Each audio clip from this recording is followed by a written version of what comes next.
One of the points that David did point out was also the fact of this whole issue of carbon dioxide levels and the effect that that's having on the environment, and we hear that every day. Even this morning, I was just listening to the TV news, and it was talking about the level of CO2 in the environment and the effect that that's having on the temperature. It was an interesting stat, actually. He said, despite the fact that we have seen this growth over the last few years in terms of average temperature, annual temperature, and we've seen that started to increase over the last sort of 100 or so years. It's now starting to level out, and scientists are not quite sure why that is, because despite the fact that, as David pointed out in one of his graphs earlier on, the CO2 level now is at sort of record proportions and way out there. Temperatures seem to have been stabilising, and the scientists are saying, is that because that the heat is now going into the sea and the sea starting to warm up, and that would sort of fall in with the fact that we're losing all these icebergs are slowly disappearing. But it's fair to say that we're still not quite sure. All we know is that CO2 levels are increasing, and legislation is being put in place to try and tackle that. So this part of the presentation is all about energy efficiency. You think, well, what's that got to do with CO2? Well, of course, the drive is to reduce the amount of electricity that we're using, as well as things like gas and the amount of energy that we're chucking into the atmosphere, the amount of CO2 that we're pouring into the atmosphere, which is then potentially causing this heating problem. So there's a good environmental reason for looking at energy efficiency. And there's a lot of corporate social responsibility statements that are saying, we're going to go down, reduce our carbon levels, the amount that we're producing, get our carbon footprint down, etc. And that's a very good sort of responsible approach that many businesses are taking in terms of the environment. Ultimately, at the end of the day, it saves some money as well, and that's what's driving most businesses. It increases your profit. If you reduce the amount of energy that you're using, energy is a direct operating cost of your business. If you can get that down, it's money that goes into the bottom line and turns into profit at the end of the year, and that's what's driving a lot of these initiatives as well. So return of investment is also important. And as we can see from the graphs here, energy costs are predicted to rise over the next few years. At the moment, you've got sort of non-industrial energy costs, which are probably running anywhere between sort of 7 to maybe 11 pence per kilowatt hour. And we can see even in the industrial costs as well, they're all following this same sort of pattern, that over the next 10 or 15 years, we expect that energy costs are going to go up by about 40 to 50%, depending on what you look at, which stats you look at. And the scary thing with that is it's that direct effect on your business, because that's going to be eating away at that profit. So there's an opportunity now to deal with that and to actually look at this point of how you can reduce your energy usage and counteract some of this, because if you just stay as we are at the moment, this is going to directly hit the profitability of the business moving forward, and that's not something that in these tough economic times that we can all afford to do in our individual businesses. So in refrigeration terms, energy is a major proportion of your running costs. If we look at this graph here, very simple, nicely coloured, but when you buy a refrigeration plant, around about 15% of the cost, total life cycle cost of that refrigeration plant is the capital cost. But that's the bit that we always focus on. We want it cheap. We want to get the cheapest one we can possibly get, focusing on the capital cost. But that's a foolish approach if you consider the fact that the rest of this here, the red and the blue area, is the ongoing maintenance and the operating energy cost of that equipment throughout its life cycle, which can be around about 85%. So this morning we're going to talk about the energy side here. That's the bit I'm dealing with, and I know that Andy's going to be talking about some of the aftercare side later on in the second part of this morning's presentations. So why are we always focusing on this when this is the bit that really hurts us and will hurt the profitability of our business moving forward? So I'm going to focus on how we can look to get this part down and reduce the amount of energy that we're using in our refrigeration systems. Great starting point, and it seems an obvious one, but very few of us actually do it, is actually to start measuring. How many people have energy meters fitted? How many refrigeration plants run away and they're just part of the total energy usage of the site? The great rule is, if you can measure it, you can do something about it. You need to start measuring. And these are relatively simple and easy and low cost to install. They probably return on themselves within a 12-month time, in terms of the fact you'll start to focus on your energy. You'll start to look at how many kilowatt hours you're using. You know where the kilowatt hours are being used. And over time, then you can start to address well, why is that energy usage this month higher than it was last month? Why is this year's energy bill higher than it was the year before? And you can focus in and hone in on the things that are going wrong with the particular system that you've got and try and address them. At the same time, you can look at how your system is operating and say, well, what can I do to try and improve that? And you can put measures in place and you can see the benefit. So a great place to start measuring. For a few £100, you can have these fitted and you can start today. In terms of efficiency, I'm going to cover 4 areas that affect how much energy your refrigeration system is using, and look at those in detail, and give you some tips and some ideas on how to look at improvement, and give you some data that we've got from work that we've done, case study information, and some projects that are actually ongoing at the moment.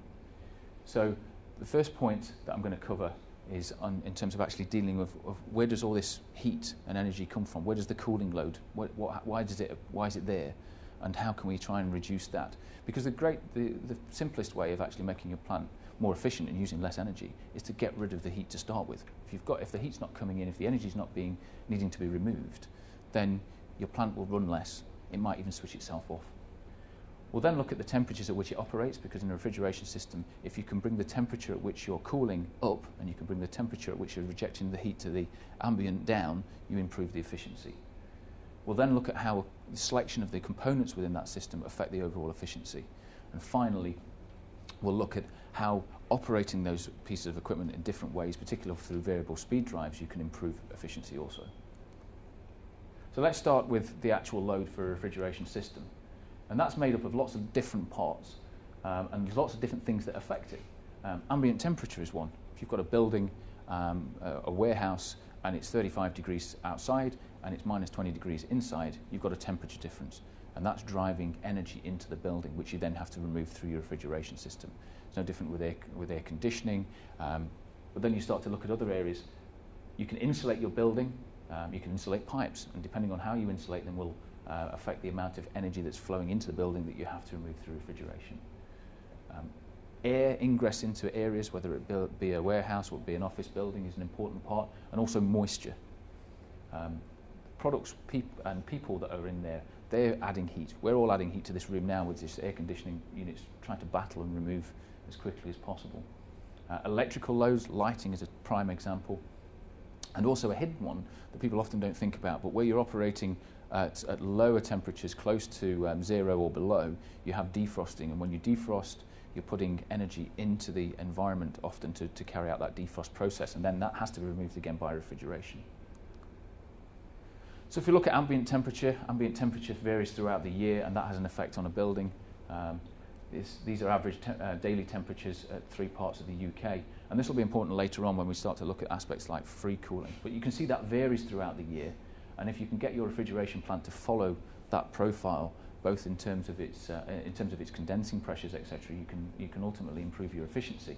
Because what you really want to be doing is at low ambient temperatures here, you want to be bringing the temperature at which your refrigeration system is expelling its heat into the environment. You want to be following these lines here. And we'll cover that a little bit later on. If you look at insulation, insulation's a key way of preventing heat getting into a building or getting into pipes.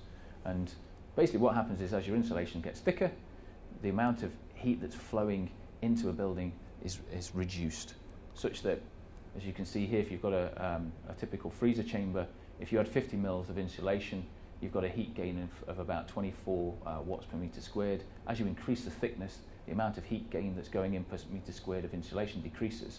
And it's the same if you look at it in a chilled room, a food factory, or even an office environment. But because the temperature difference is far wider in a lower temperature environment, obviously you've got a greater effect by increasing your thickness. And then it's an optimization, how much thickness do you put in? Well, once you get to around about 150, you've probably optimized it, because you can increase the thickness more and more, but the benefit that you're getting is less and less. A big bane of mine, and many an energy survey I've spent wandering around temperature warehouses, is ingress of heat through doors. Whether this is loading docks, for example, in a distribution warehouse, but it could be through leaving doors open in an office environment. Energy from the outside comes in. You'd spend all this energy trying to keep a temperature environment, and we look at all these things like Briand points and leakage rates within buildings, and then you find this happens. So you've spent all your time making sure you've got a great door seal around this particular loading dock, You've got these great door seals around your doors in an office environment, and then somebody leaves them open. And therefore, all of that great seal's just gone straight out the window. And what you've got is an outside temperature, which is typically higher than the chamber that you're keeping cold, and that creates a pressure differential. And the higher pressure outside drives the air in, and that ultimately then has to be removed by the refrigeration system. And to put that into context, if you've got an ambient temperature of 32, a warm summer's day, it's a difficult one up here, I know that, but it does get to 32 degrees. High humidity, which often comes with high temperature, and you're keeping a chamber at 2 degrees, for every 1 meter cubed a second of air ingress, you're bringing in about 100 kilowatts of energy. That's 30 kettles. You might as well just plug 30 kettles in and get them boiling. That's what you're doing to your warehouse. If you've got an efficient refrigeration system, which is providing 3 kilowatts of cooling for every kilowatt of energy that you're putting in, you're using around about 34 kilowatts of energy. So what does that mean? That equates to over £17,500 a year in running costs, additional running costs because the door's open. It's criminal to allow that, but you wander around warehouses, you wander around offices, and you see it. The effect of that increases if it's a lower temperature chamber, it increases by about 40%. If it's an office chamber, it reduces by about that sort of amount. But even so, you're still talking about big money. And that's money that you can save just by shutting a door. And you often find, well, these are damaged and we can't afford to repair them. Well, you really can't afford to repair them because that's what it's going to cost you if you can't afford to do that. So, as Larry Grayson used to say, shut that door. And that's a key thing to do, always keep the door closed. Free cooling is a great option, particularly where you're looking at warmer environments, offices, data centers in particular. We go back to our graph again, average temperatures throughout the year. Now, in a data center, for example, where you've got IT cooling, you might only need to provide the cooling fluid at a temperature of maybe 12, 14 degrees C. Now, there are opportunities when the ambient temperature drops, and this is a mean temperature, but obviously the temperatures can be much lower than this, particularly in winter. You've got the opportunity to use the ambient temperature to your advantage and actually provide free cooling. So if we look at a small example here, here's your refrigeration system. You've got your cooling fluid going in here at the bottom. It might be returning from your data center at maybe 18, 20 degrees, and it's being cooled in here by an evaporator. Now, if the ambient temperature outside is much warmer than the fluid in here, you need to use your refrigeration. The refrigeration compressor takes the gas that's being boiled in here, which is in turn cooling the fluid, and it compresses it and rejects it to atmosphere. And it needs to compress it to a higher temperature than what the atmosphere is in order to reject the heat. But, if I just move down here, if our temperature on the top left there starts to decrease, such that the outdoor temperature here is lower than the fluid temperature that we require here, we can use the laws of gravity, and because the temperature here is warmer than here, the gas will actually flow under gravity up, and you can switch your compressors off. Free cooling. And the same can be applied. We can apply this also to air handling units where we've got lower ambient temperatures, and we can divert fresh air in and provide cooling that way. Now this is typically used in sort of a data center environment, as I mentioned earlier on, where we're not talking about a few tens of kilowatts, we can be talking megawatts. Data centers typically have megawatts of cooling loads. Megawatts up, with some data centers we're looking at 15, 20 megawatts. You think amount of energy that you can save by switching all your refrigeration plant off and using free cooling. At the moment, most data centers will run on 612 water, and they'll run 365 days a year, 24 hours a day. Think how much energy you can save based upon the graph that we showed earlier on. If we look at a bit more of this animation, if we go to our 35-degree ambient, really hot summer's day, we've got all our refrigeration plant running flat out. We've got water coming back from the data center at 18, going out to the data center at 10. All of our plant is running. Got a good efficiency because we've got a good refrigeration system operating here. If we start to then bring that temperature down as the ambient temperature falls, concentrate on the top left there, as we come down to 20 degrees C, what we see here is the efficiency of the refrigeration plant is improving because the refrigeration plant is acting on the fact that the ambient temperature is lower, and it's using that to its advantage to reject its heat at a lower temperature, so its efficiency increases. But the real magic comes as we move further down this scale, Because when we get to 8 degrees C, this fluid coming in here is at much higher temperature than the ambient 8 degrees C environment. And that allows us to switch these compressors off. So we've automatically reduced our energy consumption by 1/3. Okay? If we take this down another step, and we take that down to about 6 degrees C, now this second chiller, which is in series with the first, is actually able to go into thermosiphon cooling. So we've got 2/3 of our energy at 6 degrees C ambient for nothing, apart from running a few fans. And once we get down to the final step, which is around about 5 degrees C, all of our compressors are off. Now, to put this into context, for these refrigeration systems, around about 75 to 80% of the energy absorbed to do that cooling is through the compressor. And by using ambient temperature, we can actually do all our cooling and switch that 80% of that energy off. So that's a massive way of reducing your energy bill. And this is applicable to anywhere where you're using higher temperature secondary fluids throughout a building.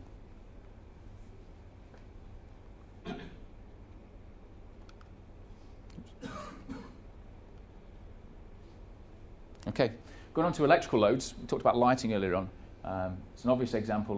A lot of people are doing this now, and it really came out of the work that was done in office environments and the domestic environment. A lot more LED lighting has been used in warehousing, so any of you that do have warehouses, here's a great opportunity to reduce your energy bill, because the refrigeration plant removes the energy that the lights produce, which are pouring into the store, and by switching to LED lights, we can dramatically reduce that amount of that load. So lighting tends to be a constant load. By switching to LED lighting and reducing that energy that the lights take by about 70%, we can get a benefit. But at lower temperature, which is this example, here's an aisle within a cold store which typically uses 250 watt lights. They're running all 24/7, and in a cold store, you can't switch the lights off. These lights, once they're on, if you switch them off, they take about 15 to 20 minutes to warm up again. From a health and safety point of view, that's a nightmare. So it's a continuous operation. Over 15,000 kilowatt hours per year have been put into that store, and that means we're probably using, with a reasonable efficiency of maybe 1.5, 2 to 1, you're probably using 8 to 10,000 kilowatt hours a year to remove that heat. Moving to LEDs, just keeping the same lighting layout, you can reduce the energy consumption to 48 watt lighting.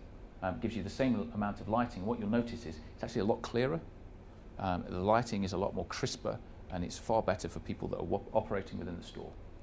And actually now, with the LED lighting, you can go to an intelligent lighting scheme where if there's nobody in the aisle, if there's no movement in the aisle, the lights switch off. And with LED lighting, they can come on and off as much as you like. So an intelligent lighting scheme. So operating 24/7 operation, you're saving about 85% energy. But actually, if you've got an intelligent lighting scheme which switches the lights on and off, you can reduce the energy consumption by 85 to 90%. And all that's affecting the lighting bill within the building itself, and it's reducing the amount that's going onto your refrigeration system. And as I mentioned earlier, improved visibility within the store. So we've looked at where the loads are coming from and how we can look at improving the efficiency of a plant. Let's move on to the temperatures at which we operate. A refrigeration plant removes energy at one temperature and rejects it at another. If we can raise the temperature at which we're removing we're providing that cooling, for every degree that we improve, at low temperature applications for freezers, we're going to improve. For every degree that we raise the temperature at which we're cooling, we're going to have an improvement of around 5% on the compressor. If it's a chill environment, that can be as high as 4%, and for air conditioning, that could be 2.5 to 3%. So what we're trying to do is actually how cold do we need to keep it? If we can raise that temperature, all the better. Here's a case study for a warehouse, and I'm going to go into a data center after that as well. But for a warehouse here, the client had a number of distribution warehouses, and they were looking at what was the maximum temperature they could operate their freezers and chill chambers. And they decided on the freezer they could take it up to -20. They were previously operating at -25. And the chill temperatures, they took those up a couple of degrees as well. At the same time, we looked at methods of where we were measuring temperature. And in a warehouse like this where it's racked, you've got product all the way up the height of the building. And it's important that you maintain a relatively uniform temperature level. So we installed various probes around the store, and we were monitoring the temperature at those various areas.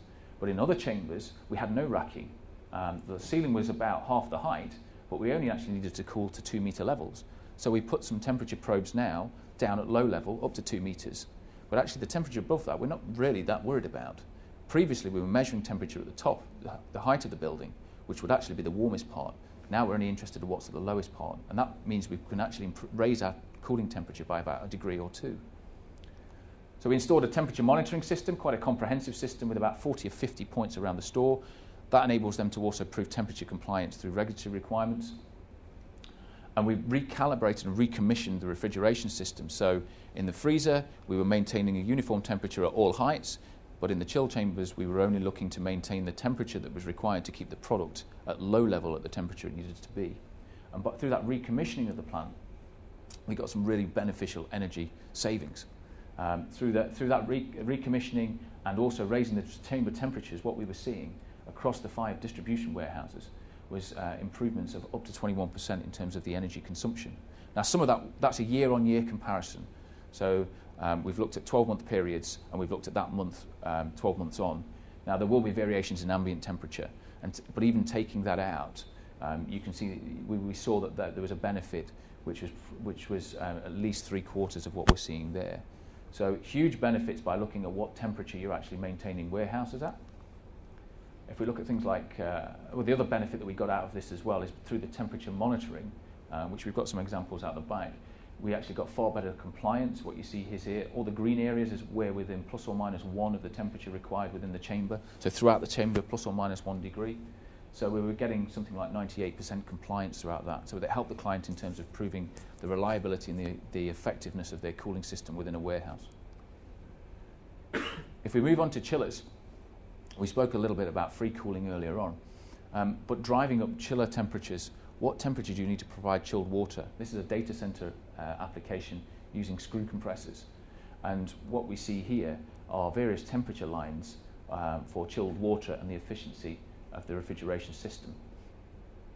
At the peak ambient temperature and at the lowest temperature of water, chilled water out at 6, we get the minimum efficiency. And this chiller is around 2.6, 2.7. If we actually raise that temperature of the chilled water up to around 16 degrees, what we're seeing is we can get an efficiency improvement of around about 20 to 30%. Furthermore, if we can actually reduce the condensing temperature of that refrigeration system as the year goes on, and we get these changes in ambient temperature, we can improve efficiency quite markedly. So we go from an efficiency of less than 3 to an efficiency approaching 6. So it's key that we actually provide the cooling at the temperature we really do need, rather than what the standards are. Standard conditions, everybody picks 12 and 6, but do you really need 12/6 water for a data center? Can you raise it? Can you get free cooling like we saw earlier on? Because this has a massive effect on cost. So as the ambient temperature varies, as the temperature of the ambient goes up, obviously it's costing more to run. This is for a 200 kilowatt compressor. This is costing tens of thousands per year. If we can bring that temperature of the fluid up, in here we show an example of raising it by 10 degrees, that saves £10,000 a year in running costs. Okay, you might not be able to do that, but you might be able to bring it up and save a few £1,000s a year.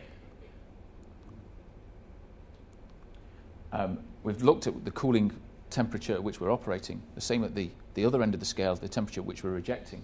We get a very similar sort of effect here, in that if we can reduce the temperature at which we reject heat by 1K, we improve things by about 3% in frozen environments and about 2.75 in chill environments.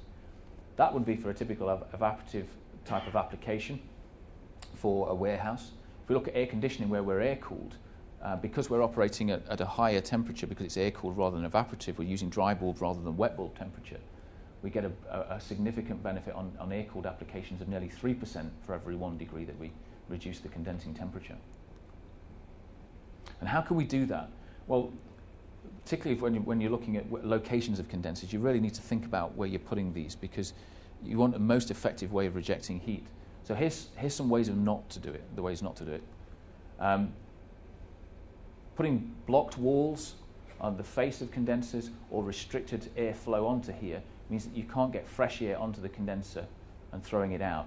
You need as good airflow getting onto the condenser and ideally moving it as far away as possible from solid walls. Otherwise, you run the risk of air recirculation. Slanted buildings where you've got a roof coming down, if your condenser's below that, on windy days you've got a good chance that the air flows down the roof, blows the air back onto the condenser, and the condensing temperature goes up.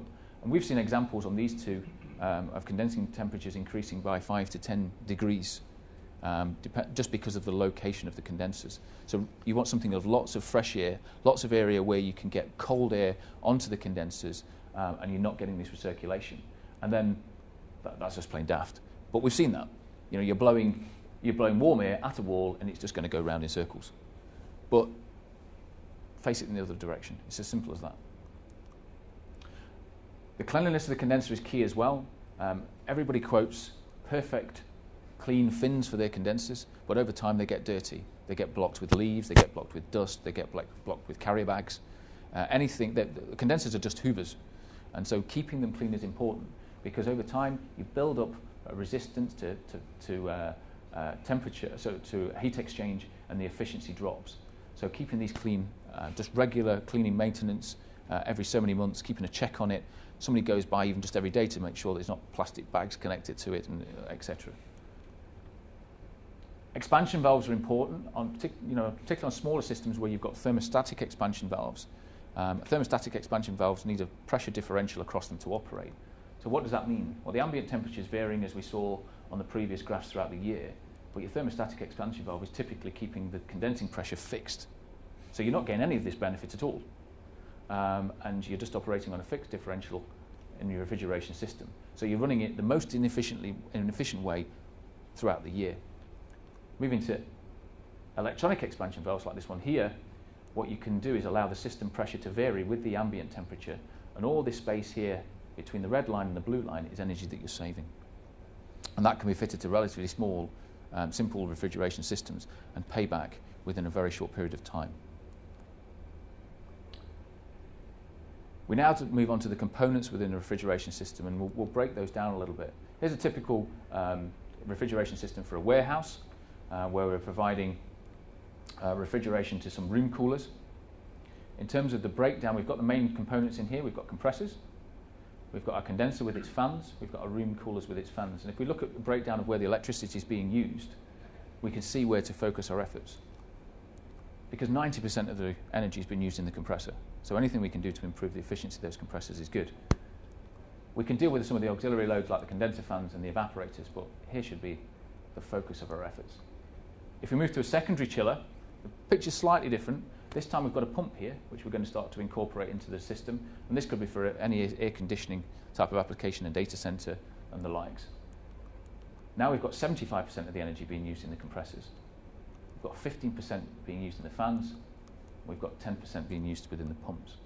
So we've got a different dynamic here. Compressors still the major load, the thing we need to focus on, and that's what we'll look at in the coming slides. But same principles apply, should I say, getting the evaporating temperature and the cooling fluid temperature as high as possible. So get your store temperatures high, get your fluid temperatures high. Here's the graph that we showed earlier. Here's our screw compressor with its efficiency down here, and I'm going to upset a few people from Howden here, I'd imagine, but this is air conditioning. So by moving to a centrifugal compressor, we just switch between these two loads here, what you see is we get a massive change in the efficiency. So previously, should I say, let's go back, we were looking at efficiencies that went from just around 3 up to close to 6 at low ambient conditions. By using a certain type of centrifugal compressor, should I say, what we can see is that we're starting off with an efficiency that's probably 10 to 15% higher and getting into the realms of 9. So equipment selection's important for the type of application, and this is specific for air conditioning or data center type of applications. But you can see there's a marked difference between these two graphs. And if we start to look at what the energy benefits then are, we're talking about cost savings that are going on a 250 kilowatt compressor operating throughout the year on a data center. You can be saving £20,000 a year in running costs, which is a huge benefit. The reason for that is that typically with a screw compressor we're operating and we have to maintain a differential for the oil circuit, etc. We're working with electronic expansion valves, which we looked at before, which are typical on screw chillers. If we allow the head pressure on the condensing temperature to float throughout the year, and we use the benefits and the efficiencies of a centrifugal compressor, what we can see is that we can get our COPs far higher in this top corner. We can't get anywhere near it on this side here. And as we start to move up this sort of steep cliff here, we're improving the efficiency of our refrigeration system.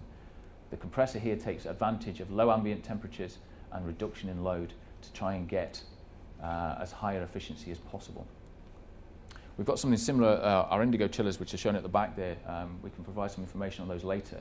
But what that means over the life of the plant, and this is for a 1 megawatt chiller, what we can see is over the time, effectively you can be saving millions of pounds in running costs over a 20-year life cycle. This is a typical sort of data center application. It might cost similar or maybe a little bit more at the initial stage to install. It will cost you more in terms of the chiller cost, but actually from year one you're saving money, and the costs with the centrifugal are much lower, and we're in the millions of pounds level. So you need to look at the life cycle cost. And then in terms of operation, here's an example of a brewery project that we looked at. We took out an old reciprocating compressor and we replaced it with an inverter-driven reciprocating compressor. The reason being that the old compressor with its fixed capacity control, which was step capacity control, its efficiency dropped off at part load conditions. With a variable speed drive, we actually saw an improvement up to a certain point in efficiency as the speed of the compressor reduced. And this load, which was a brewery, was quite a variable load. And so we were getting the benefit of this varying speed with the varying load of the brewery to improve the efficiency of the overall system, such that pre-installation here, kilowatt hours each week, we're running in the area of sort of 140,000 kilowatt hours as an average for the week. Post-installation, just by changing the compressor, because it's a major consumer, we got down to below 100,000. So we saved 40,000 kilowatt hours per week on the installation, just by changing one component. If we look at fans, the smaller components, which are still important and still can give you a benefit. Most fans work on an on-off operation. This is, say, an evaporative condenser with 2 fans. It's the same for an air-cooled condenser as well. You switch the fans on, you switch the fans off. So over time, as the ambient temperature changes, we have a step, switching fan on, switch the next fan on. As we're running the fans, we're typically operating them at a far higher speed and a far higher air volume than we actually need, but it's a very simplistic and crude control. All this blue area is wasted energy, and it's something that we can overcome. We've also got quite an erratic effect on the head pressure of the system, in that as the fans come on, it's really sort of having a jagged effect on the control of the plant and the pressure at which we're condensing. By moving to a variable speed control, we can actually match the speed of the fans to the changing in the ambient temperature, and we can vary the head pressure far more smoothly and get benefits of the changing in ambient temperature to improve the efficiency of the refrigeration system. And this has been installed at a number of warehouses across the UK to try and improve efficiency, going from on-off control, which is the least efficient, to the variable speed control. And the way that this works is that at 100% speed, the variable speed control actually uses about 3% more energy than a fixed speed motor. But as we drop the speed of the system, what you see is the power reduces far quicker than the speed does. They're using the power law. So that at a speed of about 75%, we're using just over the 40% of the energy.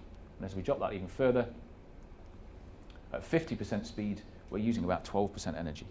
Now, fans are running throughout the year, and rather than having on-off control, we can get a huge benefit by actually just keeping the fans running, but dropping the speeds down. Far more efficient way of working. Here's an example calculation that we did for our variable speed controller product.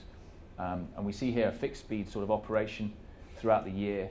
We're saying about 100% of the year, the fan speed is 100% of the year, 100% at about 30% of the year.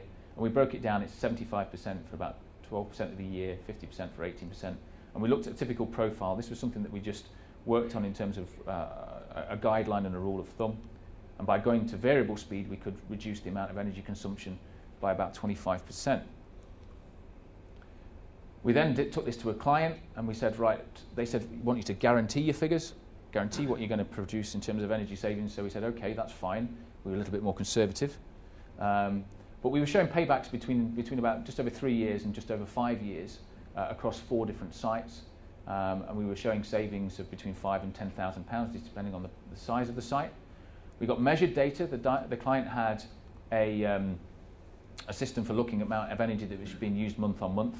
And we applied a small amount of benefits in terms of these were evaporative condensers. And we were saying because we were no longer on-off control, we would get better performance and out of belts, etc. So what we're looking at here's a graph of the red line here is their projected energy consumption month by month, and the green blocks are what were actually achieved. And you can see there's far more areas of white here, which is where we've saved energy, than the green going over the red line. And their predictions of red line were based upon year-on-year energy consumption data for previous years and ambient temperature. And there's a correlation that went in there. And the middle section here shows the ambient temperature variation over the period that the tests were done. This was over a 3-month period. The red blocks here show the energy that was saved. And what we actually found was, over the period that we were monitoring, our estimates for how much of energy was saved were actually 30% lower than we actually achieved. We were actually overachieving on the energy savings. The client was delighted, and their return of investment calculation worked, and it meant that they were actually overachieving on the return on investment. So there's a few tips in terms of ideas that we can for installation of equipment. But the key things I want to leave you with today are the improving efficiency. First step is to get rid of any loads that aren't necessary, remove them, shut the doors, change the lighting. Look at all those simple tips that you can do to actually eliminate loads within a building or within a space. Next thing is to get the temperatures that you're cooling at as high as possible, get your condensing temperatures as low as possible. Look at the equipment that you're using. Is it the most efficient equipment that I can use for that application? More efficient equipment might cost you a little bit more, but over the life cycle, the benefits that you can get, as you can see, were huge. They can be millions of pounds over a 20-year life cycle. And whatever you've got at the moment, look to optimize it. What things can I do to install that are going to give me a benefit and give me a good return on investment?